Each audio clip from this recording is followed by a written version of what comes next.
Oi, pessoal, bom dia de novo, né? Eu sou o professor Luiz Rodrigo e a gente vai trabalhar com a disciplina de pesquisa educacional.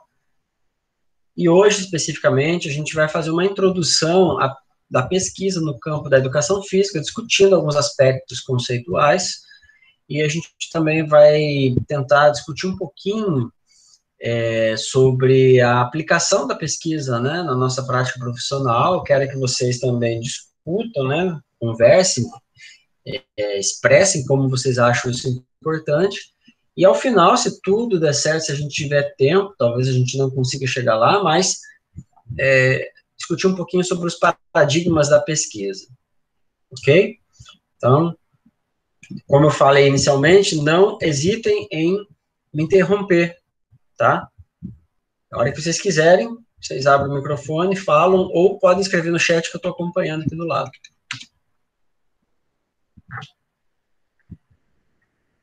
Então, primeiro eu queria saber, inicialmente, queria que vocês falassem um pouquinho agora, como é que vocês entendem a pesquisa científica? O que é a pesquisa científica para vocês? O que é que vocês têm observado, inclusive, com esse momento de pandemia? Por que a gente tem que fazer pesquisa? Para que ela é necessária?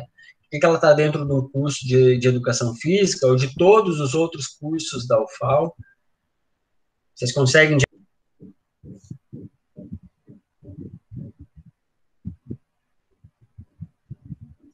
Vamos lá. Quem se atreve? Não tem certo nem errado, tá, gente? A gente está aqui para conversar.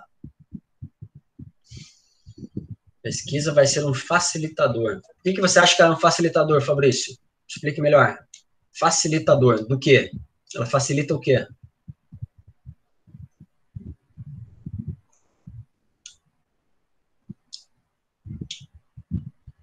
Muitas vezes ela vai levar informação, conhecimento para a sociedade. Perfeito. A construção do conhecimento é feita com base na pesquisa científica. Mas há outras formas de conhecimento também, que não é um conhecimento científico, mas ele também é importante para a sociedade, né? Mas quando você colocou um facilitador, tem uma coisa muito importante que a gente aprende na universidade, e a gente só aprende dentro da universidade, que a pesquisa é uma forma de aprender também. Quando eu quero aprender um certo conteúdo novo, eu faço uma pesquisa. Primeiro eu posso fazer uma pesquisa bibliográfica, e depois, se eu tiver todas as condições reunidas, né, os equipamentos, as estratégias, eu posso fazer uma pesquisa experimental, uma pesquisa de campo, uma pesquisa de observação, para que eu possa entender melhor um fenômeno. Então, a pesquisa, de fato, ela é um facilitador, tanto para mim, para o meu aprendizado, quanto para a construção do conhecimento, que serve, né, para a sociedade, para viver, né, melhor, com mais qualidade, nos reduzir, etc. Quem mais quer fazer algum comentário? Bom,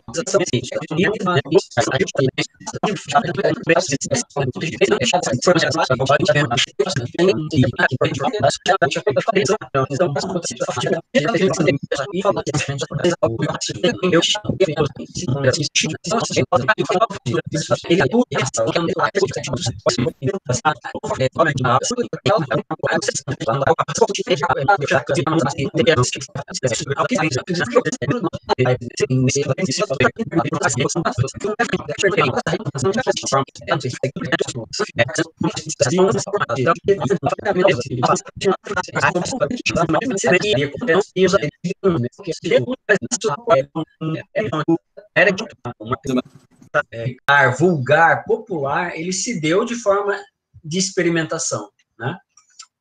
Organizado, né? Tendo uma zona de repouso do solo, né, fazendo uma alternância dos terrenos, a gente não vai exaurir tanto ele, né? E a gente vai manter os recursos do solo. Então, essa experimentação ela foi melhorando, né, o nosso viver, né, e a nossa produção agrícola, né? E em um determinado momento a gente teve uma revolução agrícola, né, por meio de máquinas, né, que otimizavam o trabalho. Então a gente começou a ter um processo de produção em larga escala, né, culturas que revitalizavam o solo, né, a alternância de culturas nos solos, e permitiu que a gente fizesse um uso constante. Então, hoje em dia, por exemplo, as pessoas, por exemplo, plantam soja num determinado espaço de tempo, depois plantam, sei lá, vou falar besteira, mas plantam trigo, plantam arroz, feijão. Eles mudam a cultura porque eles sabem que o tipo de cultura vai permitir que o solo se recupere, né, se revitalize, e isso não tem um impacto. Então, a gente também melhorou sistemas de defesa, né? Então, a ciência avançou muito. A Unicamp tem, né, uma escola chamada Exalc, que é no Brasil, é um dos campos onde se mais estuda, né, as atividades agrícolas, né? Paraná é muito forte nisso também, em entender como é que essas sementes, por exemplo, transgênicas, né, podem se defender melhor das pestes, né, das pragas, quais adubos químicos podem ser melhores. A gente tem, inclusive, uma briga, né, que acaba sendo política também, em função da abertura ou não de alguns defensivos, né, que podem trazer consequências deletérias, inclusive para a saúde humana. Então, a gente está num momento de um avanço científico absurdo sobre esses aspectos, né? Então, a gente sabe que isso não ocorreu de uma forma tão linear assim, né? Mas a gente sabe também que todo esse desenvolvimento vem de uma experimentação, né? Antigamente, não havia nem formas de se passar isso de uma maneira formal, né? Documental. Então, o conhecimento ele era passado de uma maneira falada, né? De uma maneira baseada na experiência popular daquela comunidade, e muito se limitava também, né, às experiências anteriores. Então, muito se limitava ao conhecimento disponível, né? Então, se tinha, por exemplo, uma colheita inteira perdida, muitas vezes aquilo era uma interpretação de algo divino ou algo superior, de que eles não tinham noção, né, completa, e que estava, de alguma forma, punindo, né, aquela comunidade por algo que eles tinham feito. Mas, de certa forma, esse conhecimento ele foi avançando, né? Esse conhecimento vulgar, empírico, popular, falado, né? Expresso por essas experiências populares, e chegou a um momento que se culminou num conhecimento científico, organizado, né? Então, a ciência, a filosofia, né? Especialmente no período do Iluminismo, se reformularam, né? Então, a gente tem um avanço, né? A filosofia da ciência mostra isso muito claramente, com alguns marcos, né? Algumas pessoas que foram extremamente importantes para a organização do método científico. E como a gente não vai ter tempo para falar, né, de muitos deles, mas tem um nome importante que vale a pena a gente comentar aqui, que é o do René Descartes, que estabeleceu o método cartesiano, que todo mundo lembra, né, na escola, que pegava aquele quadriculado lá, colocava, né, um método cartesiano para tentar resolver algum problema matemático, né? Mas o René Descartes, ele tinha um pensamento científico muito cartesiano, né? Muito quadradinho, e é uma das formas como a gente faz pesquisa até hoje. É bem verdade que algumas áreas, né, das humanas, teve um avanço, né? E encontrou as limitações desse método cartesiano, mas a gente toma como base essa perspectiva de fazer pesquisa para os dias atuais, sofrendo, obviamente, alguns avanços. Mas o método científico, então, ele começou a ser transmitido por um treinamento, né, apropriado, formal, né, racional, letrado, escolarizado, né, dentro das academias, né, científicas, como foi falado, e foi conduzido basicamente por procedimentos científicos. E aí que está o grande X da questão. A genética, por exemplo, ela nasceu, né, do experimento de Mendel. Quem foi Mendel? Mendel foi um sujeito que levou 8 anos fazendo experimentos com ervilhas, né, para se definir diferentes linhagens genéticas, né, e entender como é que a genética funcionava, né, linhagens predominantes, né, dominantes e outras recessivas, né, e esse conhecimento, ele só conseguiu chegar nesse conhecimento porque ele organizou um método. E ele levou muito tempo para organizar esse método. A genética está aí hoje, é só estudar ela. Mas ele descobriu a genética. Então, a gente teve um momento que foi muito árduo né, para o fazer científico, e que todos os procedimentos eles foram cautelosamente transparentes e documentados. E esse fazer, ele é muito da pesquisa que a gente faz hoje em dia, né? Muitas pesquisas fazem a observação da atividade física, por exemplo, na educação física, dentro da aula de educação física ou no recreio, né? Mas como que é essa observação? Como é que você vai fazê-la? Né? Então, isso, por mais que seja uma observação, isso precisa ter um método muito transparente, né? O que é que você vai observar? Você vai usar algum instrumento para quantificar isso? Você vai analisar alguma coisa no vídeo que você vai realizar? Então, o procedimento, a transparência, né, e a explicação de como é feito, né, o porquê é feito, é muito dessa carga que a gente traz lá do método cartesiano, de René Descartes, de Francis Bacon, de Mendel, de vários outros nomes, e que a gente usa também alguns elementos racionais, né, especificamente no método hipotético dedutivo, que a gente vai ver lá na pesquisa quantitativa, tá? Mas eu estou tentando mostrar para vocês aqui que a gente sai, na verdade, né, a gente tem um ponto inicial, né, do conhecimento popular, né, para um conhecimento científico. Mas o que eu quero dizer é que, na verdade, eles são conhecimentos que coexistem. Vocês, com certeza, já ouviram alguém mais antigo falar assim, toma um chazinho dessa ervinha aqui, que isso vai fazer bem para o teu estômago, né? Faz um macerado, né, dessa planta, que vai fazer bem para a tua cabeça, porque são conhecimentos populares, né? E o que o método científico faz muitas e muitas vezes é mostrar que aquele conhecimento popular que era passado de geração em geração, ele é verdadeiro. Ou às vezes não, ele mostra que aquela sensação que você teve talvez tenha sido um efeito placebo, ou seja, algo que você, né, sentiu, mas que não foi por conta daquilo que você ingeriu. Então, eles não se diferenciam, na verdade, por ser verdadeiro, né, e nem pela natureza, porque eles partem do mesmo campo, da mesma experimentação, da mesma investigação. Mas eles se diferem um do outro pela forma como é conduzido, né? Porque se você perguntar lá para a vovó, para a bisavó, ela vai falar assim, quanto é que eu pego para fazer esse chá? Ela vai falar, é um maço. Mas que tamanho que é o maço? Quantos gramas tem o maço? Como que eu vou fazer essa maceração? É por quanto tempo? A infusão do chá é por quanto tempo?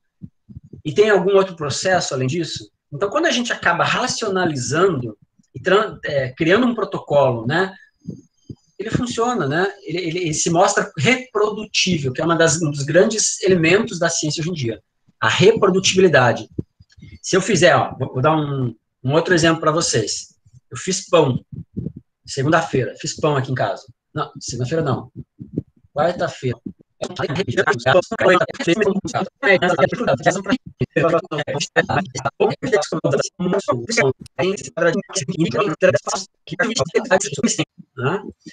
E aí mas isso não é só da coleta de dados, é do próprio discurso, né? Porque pode ser que no final das contas o Flamengo seja um dos menos votados, né, na nossa consulta aqui, um pouco, né, antropocentrista, né? Tô focando inclusive nas minhas preferências, né? Então a gente tem que deixar as nossas preferências de fora. Algumas pesquisas vocês vão ver que elas têm dificuldade em se afastar do objeto de investigação.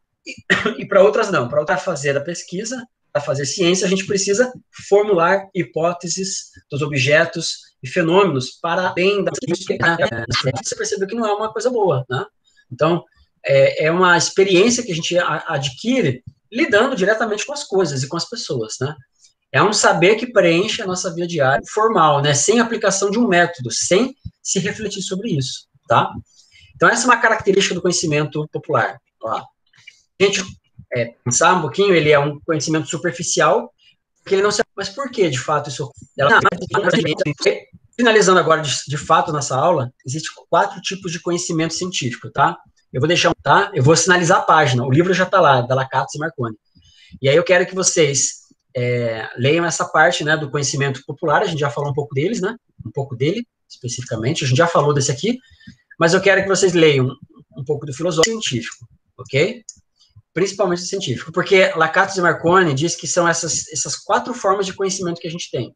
E aí vocês vão perceber, de fato, por que esses campos, muitas vezes, eles convergem, eles divergem, né? Por que, por exemplo, a gente não questiona muitas coisas das religiões? Porque é uma forma de conhecimento que ela é dogmática, né? Ela é baseada na fé, né? Por que muitas vezes a gente não consegue testar algumas teorias filosóficas? Porque elas ficam no campo abstrato, né? Então, eu quero que vocês leiam um pouquinho mais sobre isso como uma atividade assíncrona, tá ok? E, além disso, eu vou deixar lá no Moodle alguns vídeos sobre ciência, tá? Para que possa complementar essa nossa fala de hoje, assim como os vídeos de uma pessoa que está muito na TV nos últimos tempos, que é a Natália Pasternak. Já viram ela falar? Natália Pasternak é a pessoa que ela é a diretora, eu acho, do Instituto Que Ciência. Então, toda hora que vão falar de coronavírus, vacina, essas coisas, ela fala. Porque a Natália, ela é uma microbiologista e ela faz um papel legal de comunicação científica. Então, tem alguns vídeos lá no Moodle, já estão disponíveis no Moodle, quero que vocês vejam. E é um vídeo também, é só para complementar, mas que é o ponto final dessa aula, que justamente mostrando para vocês a importância desse conhecimento científico na aplicação da nossa prática profissional. Porque a nossa prática profissional lá na escola, ela está completamente relacionada ao conhecimento científico que a gente produz. Então, a nossa prática profissional deve ser baseada em ciência, em evidência. Então, a gente precisa dessa construção, tá? E precisa dessa assimilação. Tudo que vocês aprendem em todas as disciplinas é um conhecimento consolidado de forma científica. Evidentemente, algum conteúdo que possa ser debatido, que seja aberto ainda no campo, né, da investigação. Mas a gente já tem a educação física, embora seja nova, a gente já tem uma quantidade de conhecimento reunido que permite uma prática profissional baseada em evidência. Por que eu digo isso? Porque ainda tem muita gente que vai até a escola e acaba tendo uma prática profissional baseada na experiência que teve enquanto aluno, né? Eu, como aluno, lá na minha infância, tive uma experiência e eu vou lá na escola agora e reproduzo isso. Mas se eu faço isso, eu não precisava passar por um curso de educação física, né? Então, a ideia é que vocês cada vez mais explorem esse conceito da prática baseada em evidência. A medicina faz isso muito bem, a enfermagem faz isso muito bem, a nutrição tem feito isso muito bem ultimamente, mais recentemente,